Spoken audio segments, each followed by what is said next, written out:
गंगा के किनारे बसा एक छोटा सा गांव जिसका नाम नागपुर था। यह गांव बाहरी दुनिया से काफी कटा हुआ था, लेकिन इसके भीतर एक ऐसा रहस्य दफन था जिसे सुनकर रोंगटे खड़े हो जाते थे। गांव के ठीक बीचों बीच एक प्राचीन विषकुंड नामक तालाब था, जिसके बारे में कहा जाता था कि यदि कोई स्त्री उसमें स्नान कर ले तो वह बिना किसी पुरुष के संपर्क में आए गर्भवती हो जाती थी। यह सुनने में असंभव लगता था, लेकिन गांव के लोग इस सत्य को अपनी आंखों से देख चुके थे।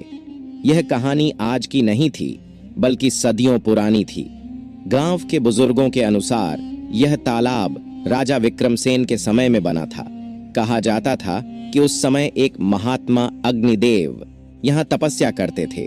उनकी सिद्धियों की महिमा दूर दूर तक फैली थी, लेकिन एक दिन जब उन्होंने अपनी शक्ति से एक मृत शिशु को जीवित कर दिया तो देवताओं को लगा कि यह संसार के संतुलन के लिए खतरा हो सकता है। देवताओं ने महात्मा को चेतावनी दी कि वह अपनी सिद्धियों का प्रयोग सोच समझ कर करे, लेकिन महात्मा को अपनी शक्ति पर घमंड हो गया। उन्होंने एक दिन घोषणा कर दी, मैं ऐसा जल तैयार करूंगा जो किसी भी स्त्री को संतान का वरदान दे सकेगा, बिना किसी पुरुष के सहारे। देवताओं ने इस कृत्य को ईश्वरीय नियमों के विरुद्ध माना और महात्मा को श्राप दिया कि उनके बनाए जल का उपयोग केवल उन्हीं स्त्रियों के लिए होगा जिनके भाग्य में संतान प्राप्ति लिखी होगी, लेकिन उनके जीवन में कोई पुरुष न होगा। इस श्राप के कारण यह तालाब एक रहस्य बनकर रह गया। समय बीतता गया और धीरे धीरे लोग इस तालाब को भूलने लगे। लेकिन फिर एक दिन गांव की एक बांझ स्त्री कमला, जिसने वर्षों तक संतान के लिए प्रार्थना की थी, निराश होकर इस तालाब में स्नान करने चली गई।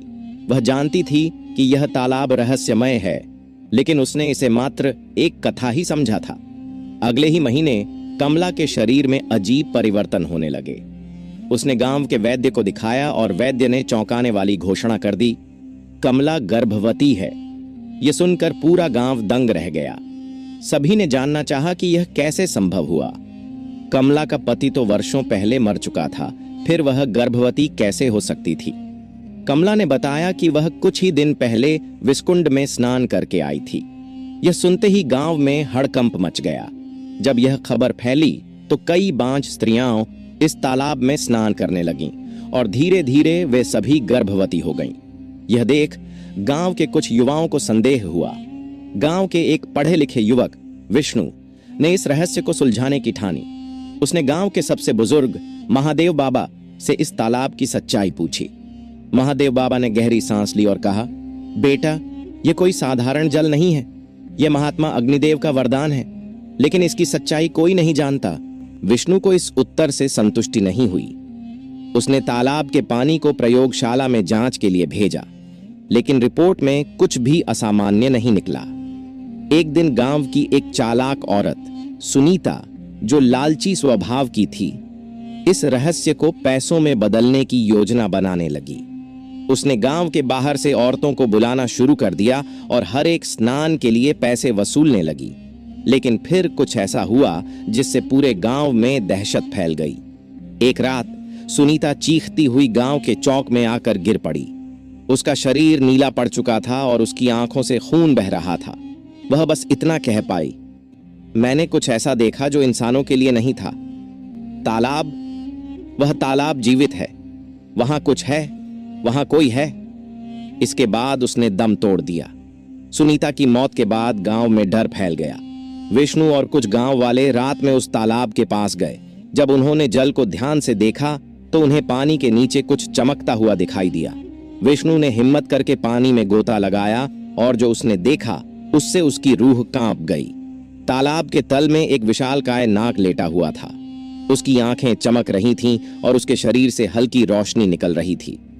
उसी क्षण एक गहरी आवाज गूंजी, यह तालाब केवल उन स्त्रियों के लिए है जो सच्चे हृदय से मातृत्व की इच्छा रखती हैं।